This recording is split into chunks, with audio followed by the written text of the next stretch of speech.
The Gambia Environmental Alliance, with support from the WACA project under the Ministry of Environment, Climate Change and Natural Resources, has launched the 4th edition of the Local Conference of Youth on Climate Change, a pivotal two-day event held from September 12 to 13, 2025 at the Sadauda Karabajara International Conference Center in Bijilo. This conference serves as the official national youth platform under UNGO, focusing on empowering Gambian youth to lead climate resilience efforts and amplify their voices in shaping climate policy and action. The opening ceremony was presided over by Vice President Mohamed B.S. Jallo.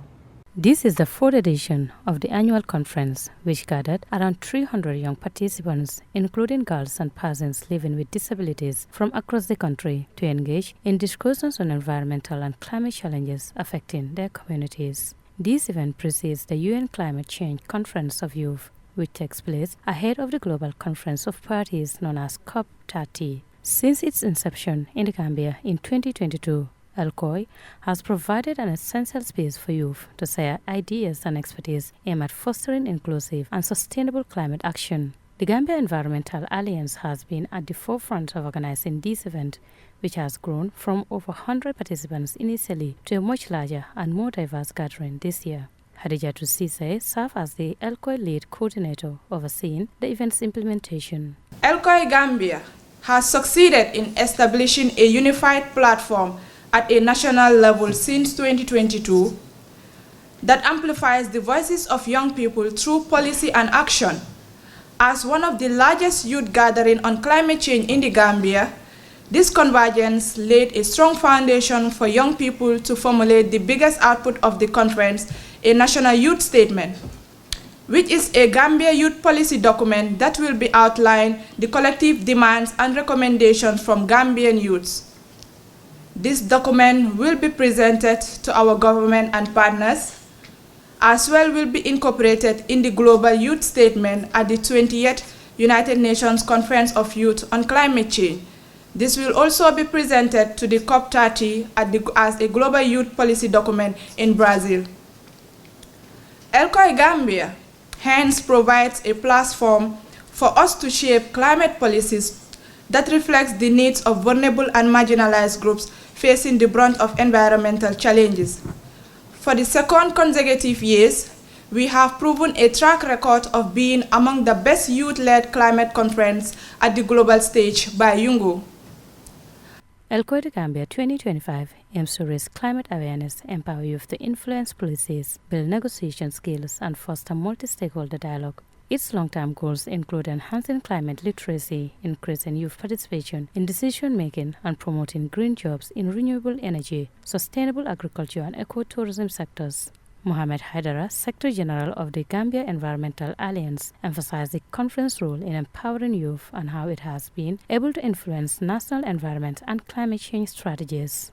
Last year, ELCOI 2024, we have came up with over 12 overarching demands, which we have shared to the government of the Gambia, development partners, to ensure that youth demands are being supported and being implemented. And guess what? With the coming of WACA projects, our dream have come true. We are able to successfully attain the following. The WACA project was able to help the National Environment Agency to revisit their anti-littering regulation of 2007. It was updated, now we have 2025 anti-littering. Not only that, we have also seen the update of the environment impact assessment. I'm glad that Mr. Samade is here. That shows that we young people being part of decision making is very important and paramount. Also, we are part of decision making when it comes to developing the first ever national climate change policy bill. National climate change bill. And in that bill, we young people are so proud to say that we have our voice heard in that document to ensure that 20% of the green fund to be allocated to CSO and youth-led organizations if it is passed into law. Honorable Rahijan Manjang, the Minister of Environment, Climate Change and Natural Resources, praised the dedication of young participants and reaffirmed the government's commitment to addressing some of their demands. We need change, and that change cannot happen with only the policy documents. We need minds to change, we need people to understand, we need people to come on board and embrace that change. That is what we are seeing here.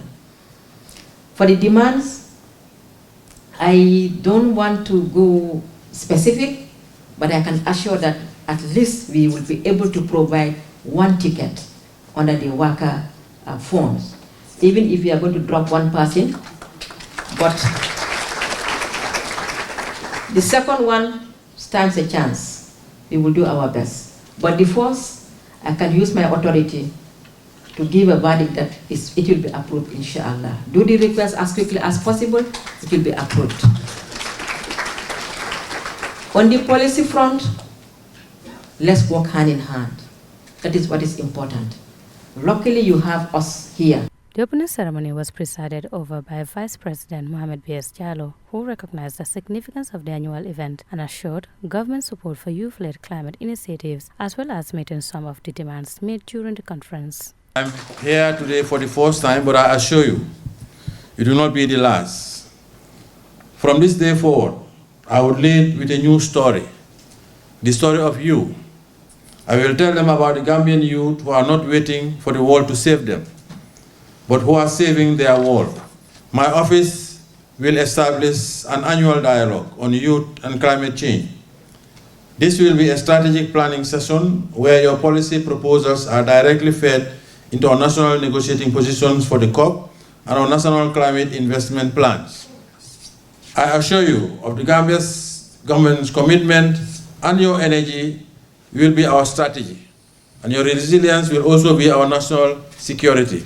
At the end of the conference, participants are expected to produce a national youth statement reflecting Gambian youth's climate demands feeding into the 2025 Global Youth Statement for COP30.